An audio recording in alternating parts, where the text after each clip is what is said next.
Vous l'aurez compris, aujourd'hui on va parler du court-métrage Lights Out, mais aussi de son réalisateur. Pour ceux qui n'ont pas vu, Lights Out est un court-métrage créé par Pony Smatcher, alias David F. Sandberg. Si vous n'avez pas vu ce court-métrage, je vous invite à aller le voir tout de suite, je vous mets le lien dans la description. Maintenant que vous avez vu ce court-métrage, ça vous rappelle peut-être quelque chose, un film appelé Dans le Noir. Eh bien c'est tout simple, c'est la même personne qui a réalisé les deux films. David était un youtubeur qui réalisait des courts-métrages un petit peu horrifiques, très courts mais très étudiés. Il tournait ça chez lui avec sa copine et il réalisait tout de A à Z, du concept jusqu'aux effets spéciaux. Ce qui est vraiment impressionnant avec son travail, c'est qu'il arrive à mettre une ambiance vraiment pesante sur un court-métrage vraiment très court. Et pour donner ces ambiances très pesantes, il trouve à chaque fois des concepts très originaux. Par exemple, dans Lights Out, c'est une femme seule chez elle qui allait au lit, puis à un moment elle éteint la lumière de son couloir et elle voit une silhouette dans son couloir, et dès qu'elle rallume, il n'y a plus personne. Et c'est ça un petit peu le concept de Lights Out. Dans Attic Panic, c'est une femme qui a l'air d'être dans une réserve de magasin et elle va rencontrer un fantôme. Et cet esprit va faire tourner les ampoules qu'il y a au plafond et les faire tomber. Et c'est ces petits concepts qui vont donner une ambiance très pesante à la scène. Mais du coup, comment ce youtubeur est passé de YouTube à Hollywood? Je ne sais pas si vous connaissez le film Conjuring, mais sans doute vous le connaissez.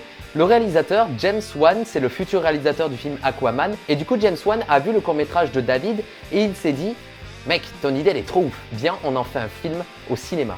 Donc j'imagine même pas la fête qu'il y avait dans la tête de David F. Sandberg, ça devait être une explosion de joie. Petite anecdote sympathique, au tout début du film Dans le Noir, on aperçoit une femme et cette femme est sa copine. Et sa copine, c'est celle qui joue aussi dans ses premiers courts-métrages. Il a fait donc un espèce de petit clin d'œil pour rappeler un petit peu ses courts-métrages, il a employé donc sa copine dans le film Lights Out. Mais là tu te dis, ouais il a réalisé son film et ça peut s'arrêter là. Le mec il a fait son projet, il est très content et ça s'arrête là. Mais non. Son film a tellement plu à Hollywood qu'il a réalisé Annabelle 2, la suite de Annabelle, qui était d'ailleurs extrêmement mauvais. Mais Annabelle 2, de par sa réalisation, arrive vraiment à avoir quelque chose de très bien. Et encore une fois, on arrive à voir la patte du youtubeur, parce que dans certaines interviews, il a dit qu'il avait réalisé aussi le générique de Annabelle 2, qu'il avait réalisé quelques plans FX de ce film. Et c'est ça qui me touche avec David F. Sandberg, c'est que même au cinéma, il conserve son âme de youtubeur et il continue à toucher un petit peu à tout alors qu'il est juste à la réalisation. Mais pourquoi je parle de David F. Sandberg maintenant? Eh bien tout simplement parce que le mec va réaliser le prochain film DC Comics, Shazam. Oui, t'as bien entendu, le youtubeur David F. Sandberg va réaliser un film pour DC Comics. Si c'est pas l'aboutissement d'une carrière, ça. Donc voilà, cette vidéo, c'est un petit peu une morale aussi. Ça montre que vraiment, quand vous avez des rêves et des projets, réalisez-les. Lui, il a commencé youtubeur avec ses petits courts-métrages et maintenant, il va réaliser un film pour DC Comics.